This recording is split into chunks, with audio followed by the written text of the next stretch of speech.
I was doing like when she tenses up and stares down other dogs, I was tapping it a little bit, but I feel like her instinct's taking over. Well, how high did you go? I went to like 35. Oh, okay.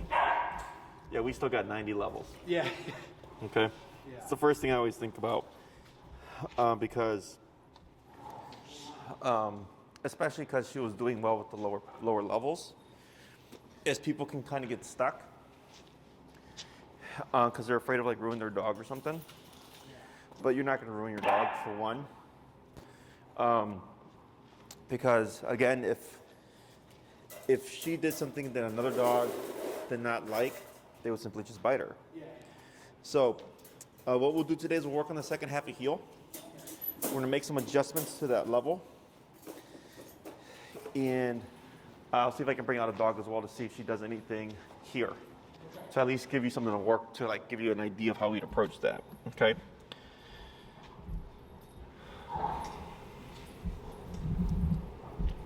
All right.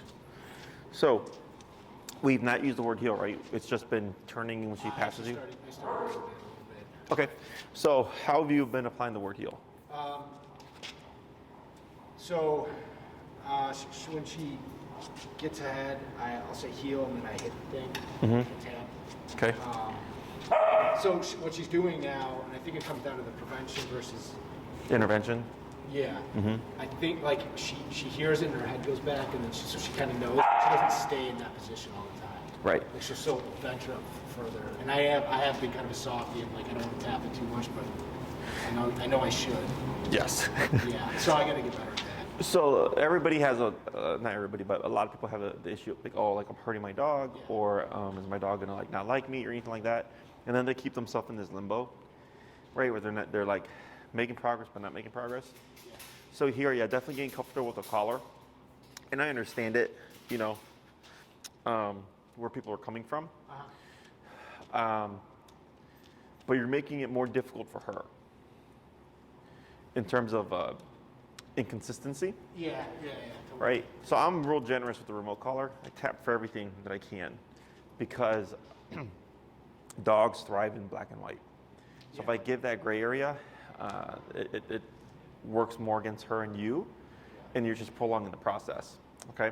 So what we're going to do here is we're going to make some adjustments to the level. Hey, Corey. Yeah. Heads up on Harley. And we're going to add in the heel. Now, last thing is when she gets ahead of you, you said you tap, correct? Inconsistently. Okay. And what else do you do when you do tap? So heel and pull back sometimes, and I tap Okay. at the same time. So we don't ever want to pull back. Yeah. Okay. You want to turn, right? So if we're getting a lot of turns to correct, that tells me we're too low, right? So in the beginning, we started low and worked our way up because we had to find that working level. And then the first week I said, do this every day because we have to see is there going to be consistency, right? Yeah. So if you're always ending at 35 and you said, hey, Jessie, man, on 35 at the end of the walk, she's always perfect. Then it's safe to assume that 35 is the number you can just start at, right? Because that's what you always end at. So that's what that first week was about. Yeah. So what we're going to do today, and like even this here, see how she's like wandering? Yeah. You always, if you're going to be distracted or if you're going to be doing something, you always want to have Jessie under some type of control, okay? So go and give a tap here. Tap, tap, tap, and go ahead and bring it to your side a little bit. Now here, lightly pull up. There we go, and then just relax and go ahead and step right next to her. Okay, so when you're stationary, unless you're gonna be actively attentive to her, you wanna have her under control. Okay, the more strict you are, the less room there is for her for error. Okay, now I don't care if she's wandering and doing her thing when you're paying attention. Right? Because you're watching her like, okay, cool, now's her time to be a dog and all that stuff, and you're actively watching her as opposed to like being distracted, right? So like, let's say right here, if we were out in public and we were like this, right? And then someone's approaching from here, and you're so caught up in the conversation, you don't see what's happening here, right? And then we're gonna get an explosion or something, right? So here, if she's at your side, and you know Jessie's supposed to be right here, and she's not gonna move, then it's very obvious that she's doing something she shouldn't because she's going to be moving. Does that make sense? Yeah. Right? So, because if her job is, hey, I sit still right next to Dad, and then 30 minutes into a conversation, you start to feel her fidget around, you would look because you're like, you're not supposed to be moving. You're supposed to be sitting at my side, right? So the more strict you are with her, the better. People are wanting the dog to be a good dog and like make conscientious decisions, where the owner kind of won't have to do anything in terms of like discipline, but that's not how dogs work. Dogs are self-serving. So if she's like, hey, I feel like I need to do this right now, or this is going to be more beneficial to me, she's going to opt for that decision. She's not thinking, what would make dad feel good? You know? She's just thinking in her own mind, like, oh, there's a dog here. I don't like that dog. Or she's thinking, hey, pulling over here towards this kennel and sniffing around is fun because dad just standing there is boring, right? So it's just dog. So you always want to be proactive with that stuff, because the clearer you are with your communication, the faster she's going to get better. It's kind of depressing. They don't really care about you. They just, No. all the affection is just so you keep feeding All that stuff is BS. You know, when they say like, oh, the dog wants to please, it's BS. No, it's human thoughts put on a dog, okay? They're doing that to survive. Correct, right? Because that's what we're driven by, survival instinct, survive and replicate. So the two things that drive animals, including humans. But with humans, we're much more complicated now, because now we have, like, you can make the choice of, I don't want to have kids, right? You can choose a career. You know, you can choose what your life goal is and what's going to make you happy. Dogs are very simple. They're not thinking about tomorrow. They're not thinking about yesterday. They're just now, right? So, hate to pop the bubble, but that's the honest truth. So here, what we're going to do is, what is your current number at? It's 32. 32, okay. She's usually pretty good at like 29, 30. She had one day where she was jacked up after this one dog. Sure, she was aroused. That was up to like 45. Gotcha. So 32 in this moment worked really well, because within 2 taps, it pulled her away. She's back at your side, right? So I would say 32 right here is assuming, or I'm assuming it's actually the working number. And once we start working with her, it's going to be even more kind of evident, okay? So we're going to do a quick review. Instead of moving forward, go ahead and just do a pivot turn here. And move, tap, tap, tap. There, good. Check. Good. And go ahead and turn again. That's a good turn. Go and slow walk here, but keep forward. Tap forward. Tap. Let's go ahead and bump it. Let's go to 38 and go ahead and turn.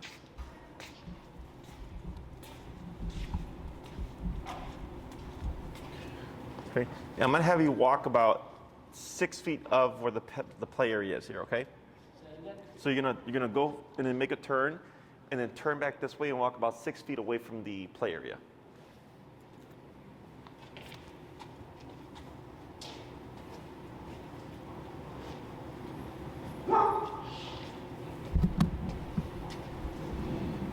Good, tap forward. There we go, that's better. Let's try that one more time. Tap. There we go, turn again, right there, good.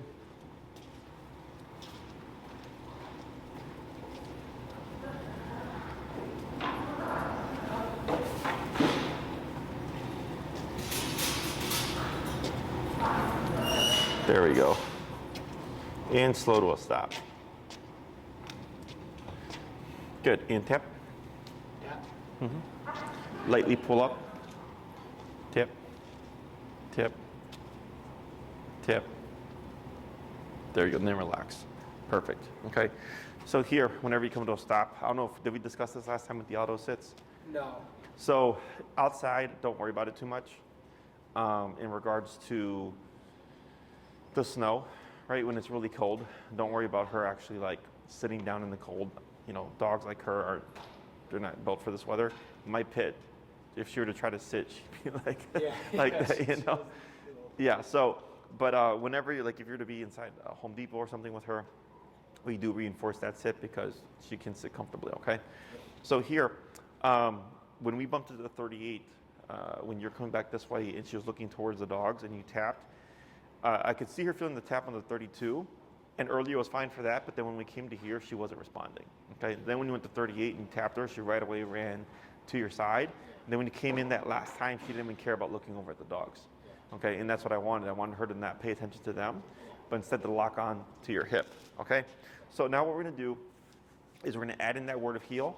Now you're using the word heel as a correction, Okay, so when you said, like, when she gets ahead, I say heel to bring her back, right? Or if she locks onto something, you say heel to get her attention. That's actually what we don't want to do. Okay, so what we're going to do here is we're going to layer in the word heel, but we say heel when we go from stationary to motion. Okay, so if you're standing at a red light, you know, and it's nice out, she's sitting down. The moment you start moving in, you would say heel and then walk forward with your left leg like this, okay? So we're gonna practice that routine right now. Is you're gonna cue the word heel and then move forward with your left leg, and this is gonna be a permanent thing, okay? So technically for Jessie, if you walk outside and you don't say anything, she's technically free to be on her own time, okay? So until you say the word heel, she's off the clock. So for the past couple of weeks, it was just assume and tap and keep her on your leg, right? Now we're gonna have an actual formal cue of now you need to walk on my side, and now you're off the clock with that break command. Okay, so break is a universal release command. Whenever she hears the word break, break tells her now you're free to go pee, poop, sniff the ground, do your doggy thing. Okay, so what we're going to do here is I'm going to have you practice that sequence of cueing the word heel, and then moving forward with your left leg. We're going to do that a couple of times. Okay, so go ahead and cue the word heel, and then move forward left leg. Heel. Good, and you're just going to walk, come to a stop.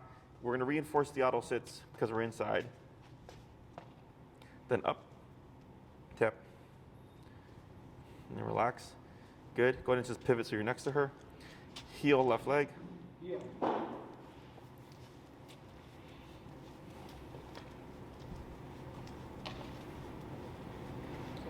Good. Slow to a stop.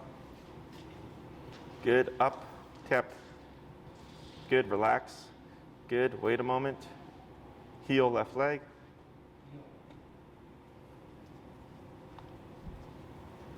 Hey, Corey, bring me a blue one.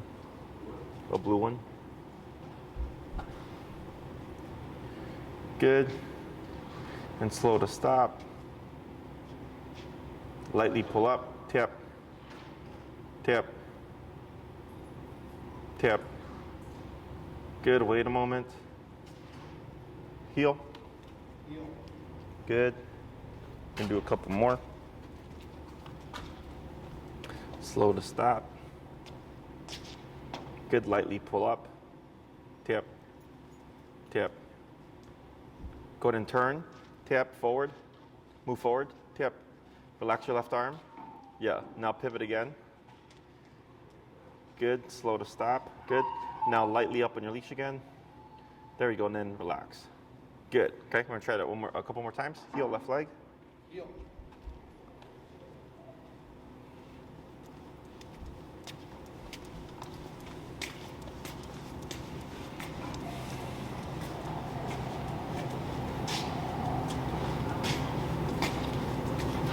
And slow to stop. Lightly up. There we go, then relax. So if she starts to sit on her own, we don't need to do anything. Okay, one more, heel. Heel.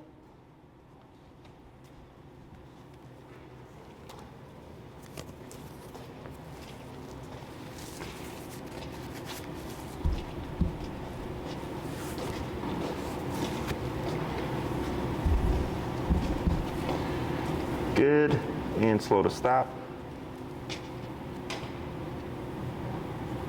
And relax, perfect. Okay, so here,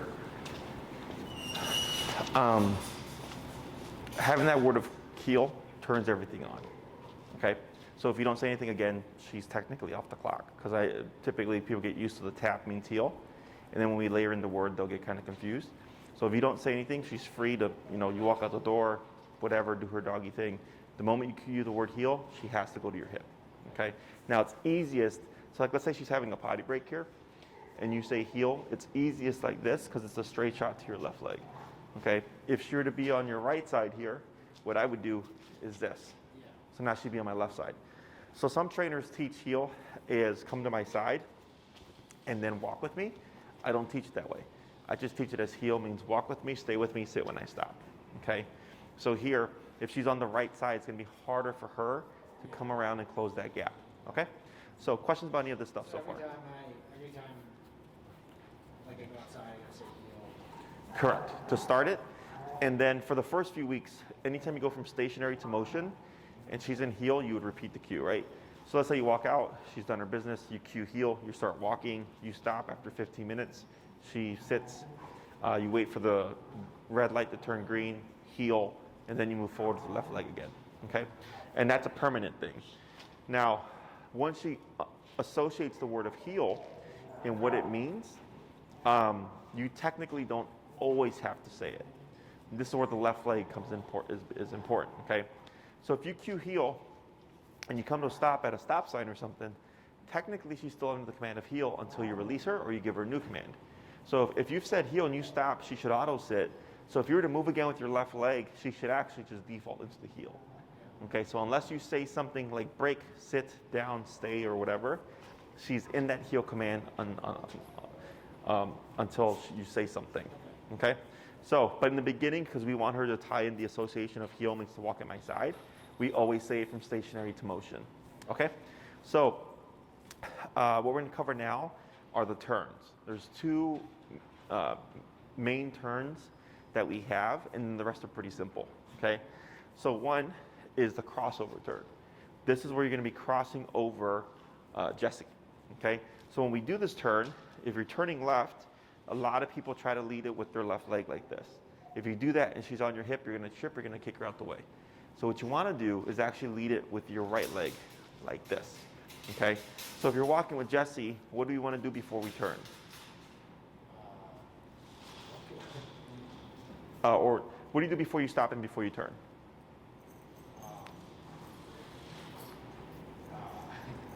Slow down. Okay, so if we're walking with Jessie, we would slow down, and then you're going to cross at a 90-degree angle with your right leg, then the left leg, and then you're going to cross again with your right leg to go the opposite way. Okay, so when you slow down here, it's giving Jessie time to see what's changing. If she's being mindful, this should be no problem for her. Okay, if Jessie were to keep going, instead of trying to force the turn, because the purpose of slowing down is to convey to her, like, hey, something's changing. Yeah, I haven't been doing that. That's why I just turn. Okay, so yeah, because we always want to slow down. Okay, the only time you do an abrupt turn is when Jessie's passing you, right? So if you're walking with her and she gets ahead of you, you would just turn and tap like this, because she's already not paying attention. Okay, any other time that we stop or turn, if she's being mindful, we do want to slow down, because that lets her know something's changing. Okay. So again, we slow down, and then I'm going to time it so it's my right leg crossing over, then my left leg, and then I'm going to cross over again on my right leg. Now we're going back the opposite way. Okay. If you slow down to cross over, and she keeps going, you would turn and tap to correct her back to your hip. Okay. That rule always applies. Okay. If she gets ahead of you, always 180 turn to the right, tap to correct her back into position. The next turn is the pivot, which is technically the abrupt turn, but this is done with communication. So if I'm walking with Jessie and I'm going to turn back this way, I would slow down and extend my left leg, rock back to my right leg, and turn with my left leg. Now I'm going back the opposite way. So it's the same kind of three-step process, except it's opposite legs.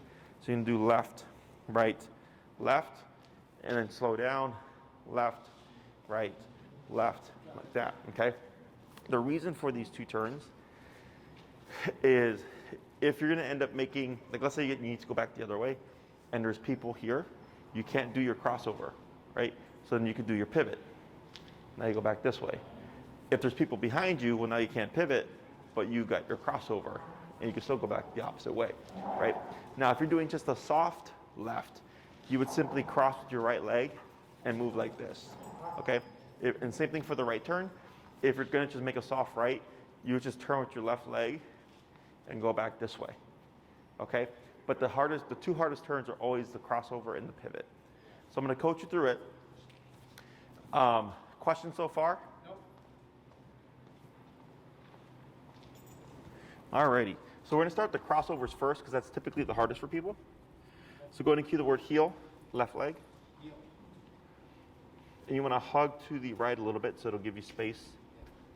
There you go. Going slow. And turn left when you're ready. Right, left. Cut in again. There you go, right. Good. Now you want to make that right leg very pronounced. You did like a soft left. Okay, so by the third step, you should be going back the opposite way. Okay, so a 90-degree cut, leading with the right leg. Heel. Heel.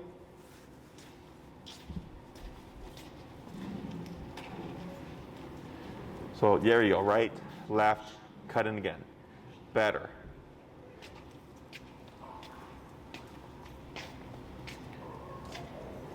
Right, left, right. Perfect. Let's try a couple more like that.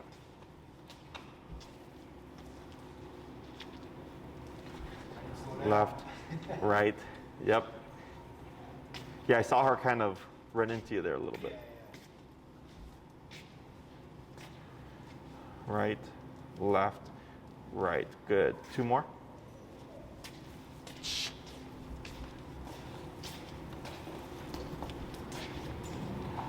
Right, left, right. Yep, just power through. You're good.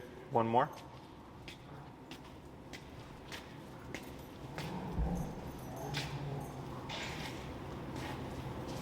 Right, left, right. Perfect. And slow to a stop. Good. Tip. And relax. Good. So now you're going to do the pivot, which is going to be the left, right, left. So that's going to be going to your immediate right. Okay? Heel. Heel. Good. Relax arm. Left, right, left. Perfect. Good. Come on.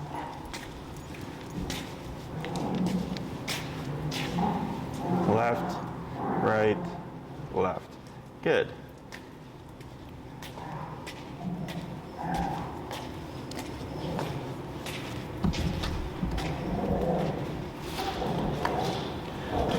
Good.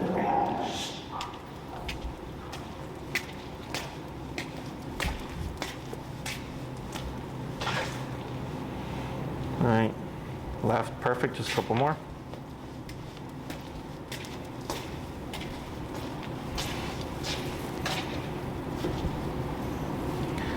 Good, and slow to stop.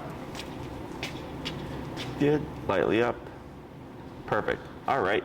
So there, I think you only tapped her to speed her up. Yeah, that one time. Yeah, it looked like, right? So here, heel is a two-part exercise. The first class we were worried about or concerned about teaching Jessie to follow your lead. That's why every time she'd pass you, go back the opposite way, okay?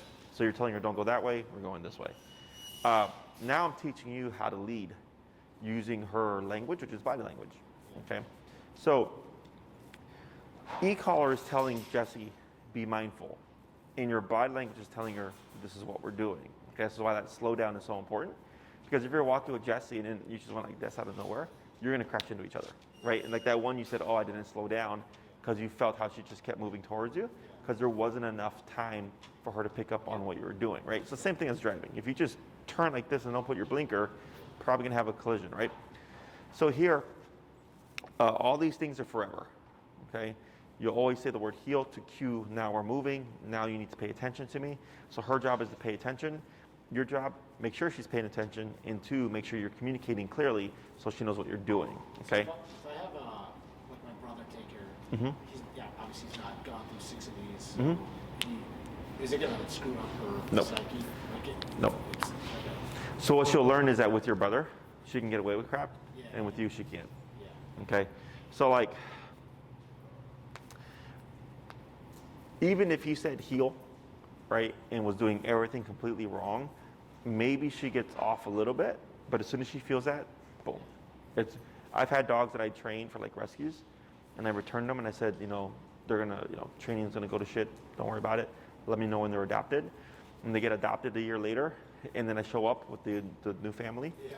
15, 20 minutes of e-collar, everything comes back. Yeah, like my parents are a little bit older, so like with them, she's not gonna go like before she was pulling, I don't know if my mom could handle that, but I feel like even if she gets away with shit, she's still more tame, or am I wrong on that? Well, what can happen is, like, let's say your mom's walking her, and she's tame in the beginning, and she starts to push things. Yeah. She's gonna start learning, hey, I don't have as many boundaries as I do with dad. and then she can go back to what it was, okay? So for your mom, the best setup would be the prong high up, okay? Because at least it would give your mom some kind of physical leverage. So where your e-collar is placed is where you'd have your prong instead. Should I put the e-collar as well? For your mom? Yeah. I mean, she's small, but she's powerful, Yeah. right? Because our center of gravity is here. Yeah. So I had a lady, I showed up, and her dog, she was like picking herself off the ground because the dog lunged after another dog and she blacked her eye. Yeah. Like literally I just walked up and she's like picking herself up. I'm like, what happened? She's like, oh, my dog saw another dog and became reactive. And I was like, not good. Yeah. So because she's lower to the ground, she has more leverage. So yes, I mean, would I use the e-collar? Would I have my mom use the e-collar? I know she's not going to use it properly, but like It's better she than gets out of nothing. control, you know, just Better than nothing, yeah. So what I would do is fit the prong with the e-collar yeah. because she needs more leverage, right? So did I tell you that Great Dane story about the lady who was like 90 pounds with 150-pound Great Dane? No. Yeah, so her dog was on the prong with an e-collar. She was 90 pounds. You know, like that guy there is only like 120. So 30 pounds bigger than that guy, right? And he was dog reactive. So for her, I was like, you need as much leverage as possible in case you turn the corner and you see a dog, you know? So does she need to be like proficient? No. If you showed your mom, like, hey, just press this button at 45 and turn, Yeah. like that will solve a lot of stuff. I within 5 minutes of being here, our first session, kind of under control already. Right. It's what holds people back is just a number. Yeah. That's the most common thing is they hold it as a number or they don't use the button. Okay. Okay. Right. So, and I mean, and you have your videos as a resource for her as well, you know, online. The videos on YouTube. Yeah. The ones you sent were just like fitting the collar. Oh, sure. But I mean, like, if she wants to understand the training, she can just watch her videos. Okay. You know, so like it's actually Jessie, like she's seeing Jessie being trained and understanding how it works. Does that make sense? Where do I have YouTube. Just Google Jessie. it? Oh shit! I didn't know you already put this up. Yeah. I usually get them up within a week. Oh man, I watched the videos that you sent in an email. I didn't understand. I didn't know you meant like you actually post these right away. So. Yeah, yeah. No, so if you look, like there's everybody. Oh, that's awesome. Yeah, everybody's up. So then if you forget anything, or like what did Jessie say that one time? Oh, okay. Yeah. Oh, cool. Because I'm talking a lot. Yeah, no, that's great. Okay. Okay. Yeah, but she literally just searches up Jessie, and her videos will pop up. Parents love that. Yeah, and she can see her being trained, you know, and understand how everything is working. Okay. So like I have couples right now that not both people can show up at the same time. So then they're like, oh, it's cool. We can just watch your video after the lesson, like, you know, within the week or whatever. So, yeah. So, but the main thing that's why I said, like, let's say you did do this, and let's say for this week you used 38, whatever. And with Jessie, you're like, man, Jessie, using 38 has been amazing for Jessie, right? Then I go, great. Like the higher number is fixing a lot of stuff that you've been struggling with, right? And then I said for your mom, tell her 45. So you're bumping it just a little bit more for your mom so that she doesn't have to do as much. Does that make sense? Yeah. So a lot of times when someone corrects their dog, you know, obviously because you know all the nuances, I'll just tell them, if you give it to someone else and they don't know too much, just raise the number a little bit for them, you know, close that gap. Okay? Other questions? Real quick, and then we'll get back to it. Do you ever use this button? Continuous in an emergency situation. Yeah, so In the pager? the vibrate, I use it just to check if it's on. Like like let's say you're at 100 and she's not responding, I'll grab the box and hit the pager because it's just a vibrate. I know some people try to use it as a means of training, and they're like, hey, Jessie, my dog was staring at a dog and I hit pager and it looked away. I'm like, yeah, give it a couple of weeks and it's gonna stop working because it's not an aversive, right? Like it'll get the attention in the beginning, and then after a while, the dog's like, whatever, this is just a vibration, right? I use it for deaf dogs because they can't hear. So we use that as a kind of a precursor before the remote. But other than that, for other dogs, no real application. Oh, I see. Yeah. But 127 continuous would be like, let's say she got off the leash and she was running towards the street and like we've not covered recall yet, you know, 127 continuous to see what happens. Because I had that happen to a client, her dog took off before we did recall. And she was like, hey, Jessie, like I did 127 continuous and he yipped his little butt off, but he ran straight to me. She's like, was that correct? I was like, yeah. I'm like, because it was either your dog hits the street or you get your dog back and you gamble, you know, whether they get hit by a car or not. I had another client, her dog went after a tennis ball at the same time another dog did, and it triggered into a fight. She did the same thing, 127 continuous, and it just, the dog 180 out of the fight. So she said the same thing, was that correct? I'm like, yeah. I'm like, you know, because people going in get bit or you risk vet bills. So it's not my go-to, right? But it's kind of like, uh-oh, life happened. I need to do something about it, right? Just as FYI, if you ever 127 continuous with the dog next to you, expect a redirect, which means redirected bite. Because it's so much power and discomfort that it has to go somewhere. So have you ever seen a movie where they're like suturing someone or they're like cutting off their arm? They got to bite something. It's the same kind of deal, right? So if I ever have to do that, I always keep the dog away from me, up and away, and then, you know, if it's like really bad reactivity. But typically, if they're away from you, like she's not gonna run from there and come here and then bite you. It's when you're here. Okay. Other question? Nope. So now what we're gonna do is I'm gonna have you go between those left and right turns randomly. Okay, so you pick and choose how you wanna move. If all your communication is correct, Jessie should be right there on your hip. Okay? Go ahead and heel. All right, heel.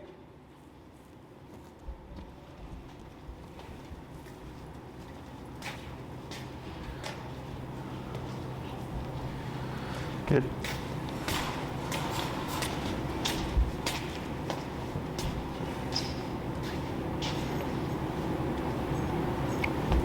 Good.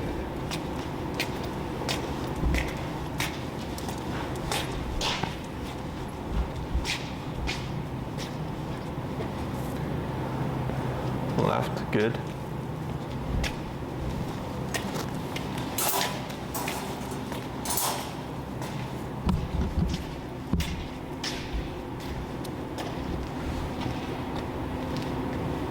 Good, just a few more.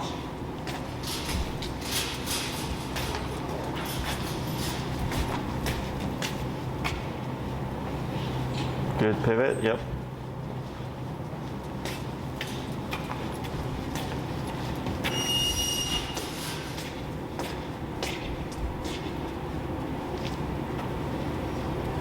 Good, just a couple more.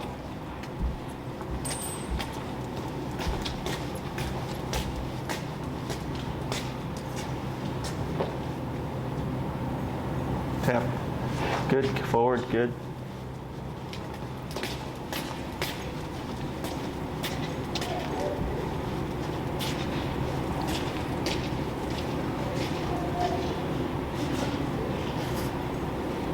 Good, and slow to a stop when you're ready. Right, much better. Good. So just a small change in number, 32 to 38. And she's locking on, like right now, she's even kind of leaning into you, right? Because now when she's not on that hip, it means a bit more, okay?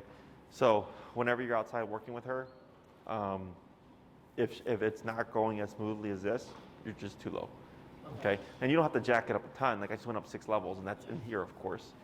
So when you said that she was reactive and she couldn't de-escalate, right? But the highest she went was 35. Were you pulling back at all?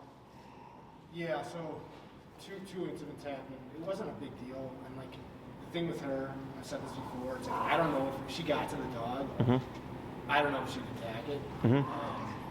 Because like I said, for the first 4 months, she's sort of aggressive, and then she gets to the dog, sniffs it.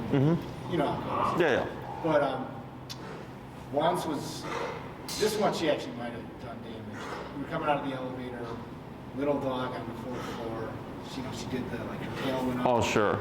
And, like, got down, and then she kind of lunged at him a little bit, and I pulled back and tapped this thing. Sure. And then another time, that maybe happened twice, where there's this dog. She hates this poodle. She hates. Gets her fired up, and she was going at the fence.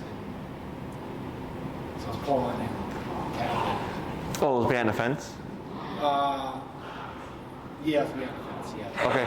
Is this like a poodle in the yard? Yeah, poodle in the yard, and like, you can see the fence moving because it's barking and Jesse's Sure.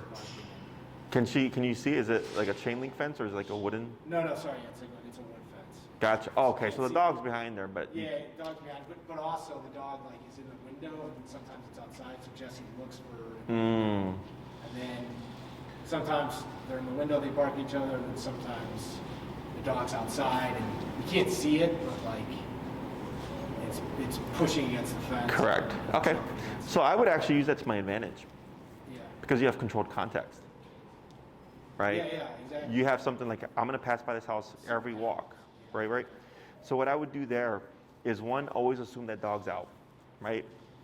Because that's what she does, I'm assuming. Yeah, I'm sure when you get close by, she's already like kind of like this, right? She's assuming that dog's out here, right? So you want to do the same thing, you just want to assume.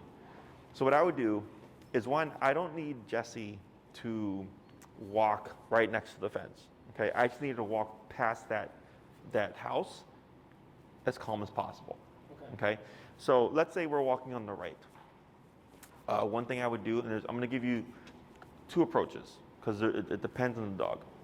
One would be, if she gets ahead of you, you would technically turn tap like this, right? And you would keep repeating that. So eventually you can walk by the fence. And what you should see from Jessie is she's going to be kind of conflicted, where she's going to want to go, but she knows she shouldn't because she didn't get remoted, okay? And then once you get to that point, you walk back and forth, but you give space from the fence, okay? So if this is, for instance, this line here is if that's the fence, and this is the edge of the sidewalk here on the left, this is where I'd walk. I wouldn't be here. So what happens when the dog, let's say the dog is out, it's brushing against the wall, what's the move? You turn? I don't know. Correct. So it's always turn, but if you feel the turn isn't helping, okay, then what I would do is I would shorten my leash, and I'd only give her maybe 1.5 feet, okay? And you go to approach, you're gonna walk, right? Fence is here. And you're gonna just see, right, where the dog goes over. And I just anchor myself, okay? And I stop walking, I just anchor, and I start remoting. 35, 40, 45, 50, right? Doing that 3-tap rule and bumping. But stay stationary. Stay stationary. So the reason for limiting and being on this side is you're not letting her get to the fence. She's trying to, right? But if I have her here and the fence is here and she's crossing over, she probably has like a 2-foot gap, 2.5-foot gap, right? And 35, 40, 45, keep going up until maybe 70. All of a sudden she jumps back, okay? Then I relax, I wait. You're gonna take a step. Boom, she's probably gonna go again. Boom, on 70, she's gonna jump back. You take another step. Take another step, boom, tap, right? And then she jumps back. What we're doing here is we're saying, look, you can go, but this thing is gonna happen and it's not gonna stop until you disengage. Yeah. Does that make sense? So that's why we shorten it, because so for dogs, for a kid, you can say, hey kid, if you walk by this fence and this kid starts yelling at you, don't yell at them back or there'll be a consequence. You won't play with your friends for a month. And we can do all that math. Dogs don't do that. For her, she has to try it and have an aversive happen at the same time to learn not to do it, okay? So I prep for it because I don't want her to get to the fence. I shorten that leash. It's not tight though. I'm not holding her back. And she goes and we anchor. Okay, so we're not doing this. We anchor and I'm just tapping and raising that power until eventually, once I hit the correct number, she pops off. Okay. And then you're gonna take a step and she's gonna do it again, okay? And you just keep doing that. And eventually, you're gonna be taking steps and she's gonna be doing that kind of back and forth because she's going, I really wanna do it, but I don't want to get remoted on 70, right? And then you go to the back and forth a couple of times because we need her to relate. The last time I passed by this fence, I was non-reactive, okay? So once you can get by maybe 2 times of her just being as chill as you can get her, then you finish off your walk. Okay, so that I definitely will work on that. What about close corridors, getting on and off the elevator? Sure. So assume because you're going to be on the elevator, or if you're turning a corner in the building, right? Tight space. Yeah. Whenever you know you're going to go into a tight space, you want to shorten and bump it. Yeah, so this is I'm figuring that out. so the great thing about the fence is it gives you a reference point, right? So the first thing I do is go home, figure out that reference point. And you're like, oh crap, 65 is the magic number for dog behind the fence. So now when you're on the elevator, just go to 65. Don't wait to try to bump it to 65 when you see the dog, because that's where you're gonna have the problems. You're gonna have it at the elevator, getting off the elevator, turning a tight quarter to get out the lobby or something, right? So when you know those areas, I just go, well, 65 worked at the fence. I'm gonna assume it works here. And if it doesn't, right, maybe you see the elevator door's open, she starts barking, 65, she's still barking, and whatever the moment has passed, then the next time I go, okay, well, I'm not going to 65. I'm go to 70, right? If that fails, 75, 80. I just keep going up. So eventually you're like, oh, 90 for the elevator, right? So unfortunately, you have to go through the, yes, right? But now you have kind of familiarity with going up and down the collar. But definitely using that dog behind the fence is a great starting point because it's going to give you a reference. Now, just be mindful though, whoever has that dog might come on and say something. Okay, so don't linger out there too long because I've had that happen to people where they're trying to train and the dogs are barking. They're like, get away from my dog, right? Or whatever. But if you can get that done, and then every time when you walk her, you just go to that last number and you will be able to walk past that fence no problem. Okay. And that translates to other situations. Or just Yeah, because it's the same concept. It's e-collar never means blow up, right? E-collar means cut the crap. Okay, so what you do in that sense with the fence is foundation. She's learning. Oh, I can be reactive, but this thing's gonna go off and it's gonna keep going up until I stop. So then when you are in the elevator and it happens, it's the same thing. It's reactivity. It's just different context. The only reason why your number would go up higher is tighter quarters. Yeah. You know, so there's more threat there. Because people will say like, hey, Jesse, in the hallway, my dog's great. I mean, sorry, and outside in the street, my dog is great. In the hallway, they're reactive because it's tighter. There's more immediate threat there. Okay? So once you figure that out, and always remember up, never back, never up and back. Okay? Always straight up. So when you get on the elevator, you have your leash short just in case. Whenever you're going to come into a quarter where you're like, this is a tight quarter, you know, your number's already up, you shorten your leash, and then as soon as you're outside and you're in the open space, you can give some slack. When you're going to approach that fence, you shorten it. So what's great about being a human is you can plan ahead. Right? You're like, oh, today I'm going to walk by that fence. I'm going to shorten the leash because it's just around the corner. Okay, and then once you're past it, you let your slack go.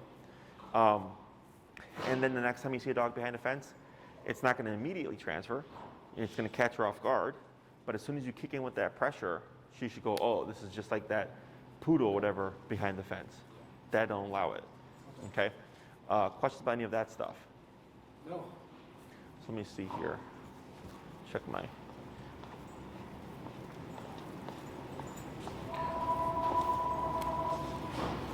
You're at 3:30, right? Yeah. Yeah. Okay. Let me see. What time is it? 4:15.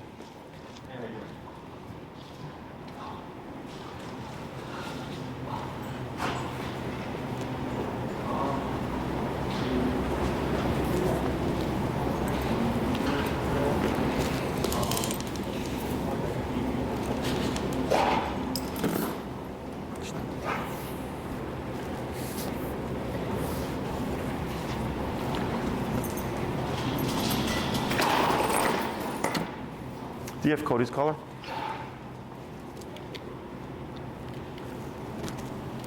Yeah. Cool. Alrighty, so go ahead and do a quick pivot to reset. Yep.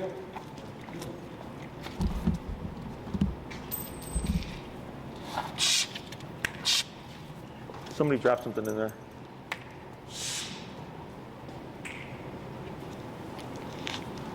All right, I'm going to come in the middle here. I have the thing. I'm working on getting it Sure. pretty soon. But Yep. So here, so I can already see her locking on here. Tap. Tap. Lightly up on your leash. Good. Now go ahead and shorten your leash a little bit. Good. Shorten a little more. So what you want to do is this.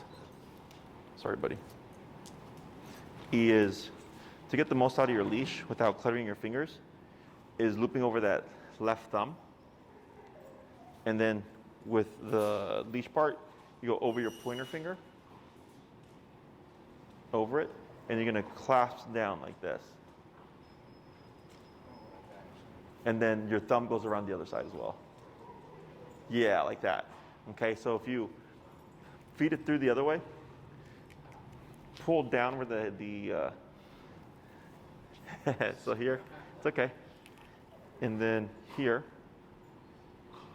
so yep, and then you want to pull this part down, and it's going to shorten the other way. You almost had it, the other way. See where the rubber part is at the end? The centerpiece there? Yeah. So make sure that's between your thumb and your finger there. So back to this, right? Okay. And then like this, because you want to have this finger closer to where the collar is, right? So you see how long it is? Yeah, just keep doing that. Keep doing that. Keep doing that right there.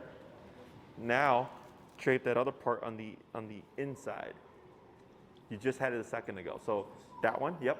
Make sure that one's underneath your thumb. And then pull it down so it wraps around your pointer finger. Yeah, pull that part down. The part you just had in your hand. Yeah, there you go. Keep doing it, keep doing it, keep doing it, keep doing it. There you go, like that. And then clasp. Good, then relax. Okay, now lightly pull up, tap.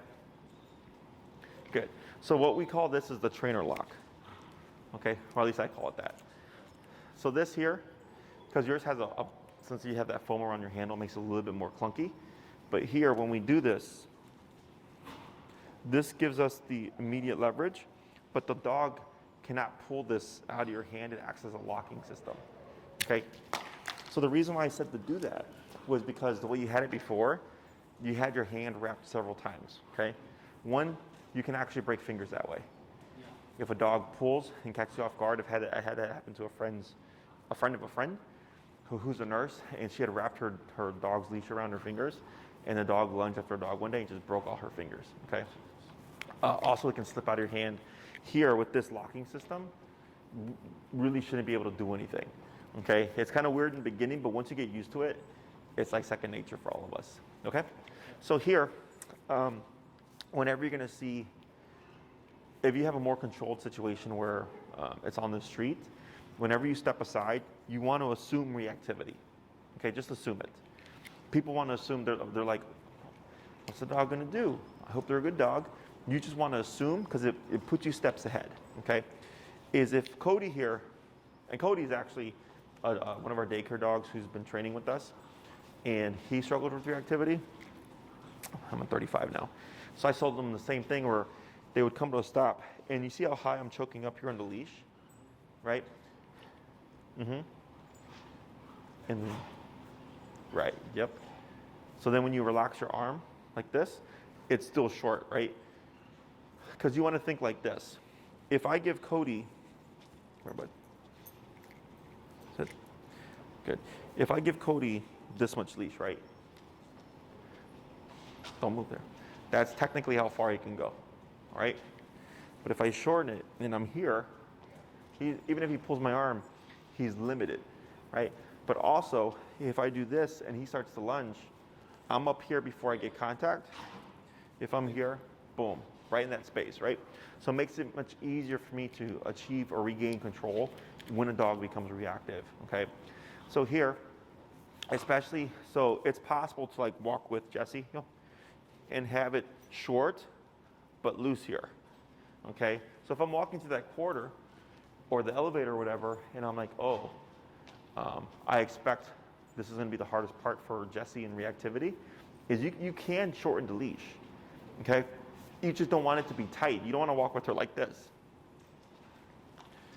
okay? Because if you walk with her like this, you're gonna cause a problem because you're already feeding tension, okay? The other thing is if she were to become reactive, right, and I'm already at that 70 number, so whatever number you figure out from the fence, what I also do is this. I step away. I do the up and away just in case if we get a redirect, because if she's in an agitated state, or if you end up going up there in the power, right, is you cause a lot of frustration until the dog learns, oh crap, I'm not making this any better. And the faster I de-escalate, the faster this goes away, okay? Does that all make sense? Yeah. So go ahead and put her in a sitting position again. Tip, tip, tip. There we go. And then go ahead and shorten your leash again. So your responsibility is, of course, Jessie, okay? So when we're walking around here, like her ears move forward just there, your eyes are on Jessie.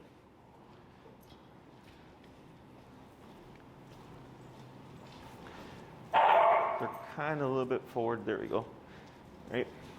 Eyeballing a little bit. A little sniff is fine.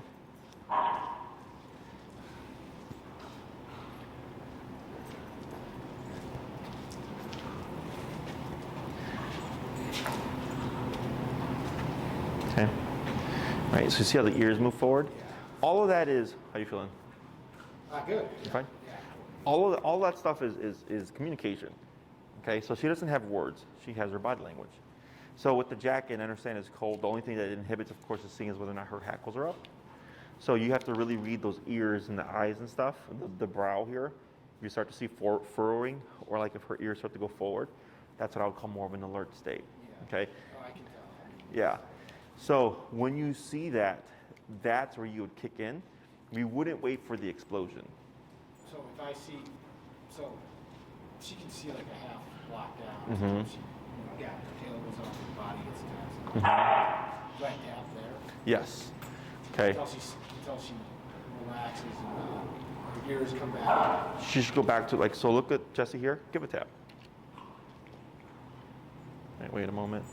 She's going to probably try to lay down. It's okay. Good. So you see how you deterred the tension from over there, and now she went more over to like where you are. Now she's going to lay down. Not lightly pull up here. Tap. And then relax again. Good. Right, so you now see how she's more angled in towards you. So that's how it should look like. Okay, so if I'm walking with Jessie and the dog is half a block away, assume, start looking at Jessie, right? And if you see she's starting to move forward and she's starting to like posture, and you tap her at 40 and the ears go back and she slows down and she's back at your side like this, you're good. Okay.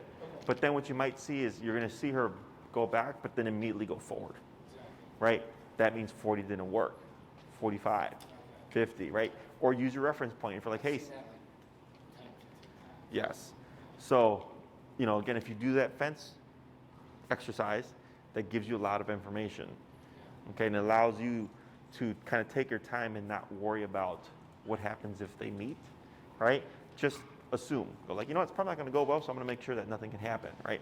So if you walk away from there and it's 65, now whenever I see a dog on the street, I just jump 65 and I look at Jessie. And then she starts to posture, boom, you bring her back.